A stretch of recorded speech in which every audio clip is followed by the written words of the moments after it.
换来看排球世锦赛好消息，咱台湾 U17排球的代表队是去保加利亚比赛，伫咧这铜牌战是3-2，战赢非常强的对手西班牙，成功摕到铜牌。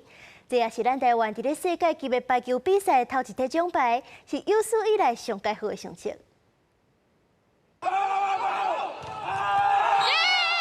关键一个杀球，对手无度接落来，现场传出欢呼声。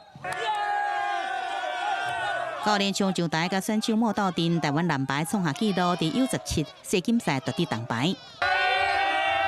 大家欢喜斗阵翕相，心情真激动。台湾排球少年到保加利亚征战 U17世界排球锦标赛，一路克服困难，成功进入4强赛，最后伫铜牌战是以局数3-2打败对手西班牙。我们心里就想说，他们4强，那我们也要4强。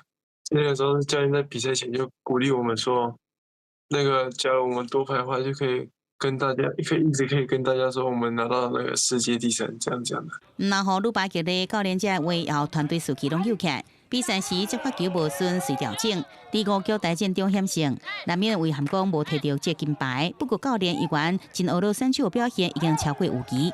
本来是目标设在8强，我是来到了这里才有稍微有比较大胆的想法，有夺牌的机会，反而他们后面有点绑手绑脚。回想这比赛过程有夺牌机会，教练坦白讲，选手发都有压力，一直甲精神换位，爱大家莫想遐济，好拍球。即摆得到铜牌，除了欢喜也是欢喜，更加写下台湾队史上好成绩，摕下排球史上头一面世界级的奖牌。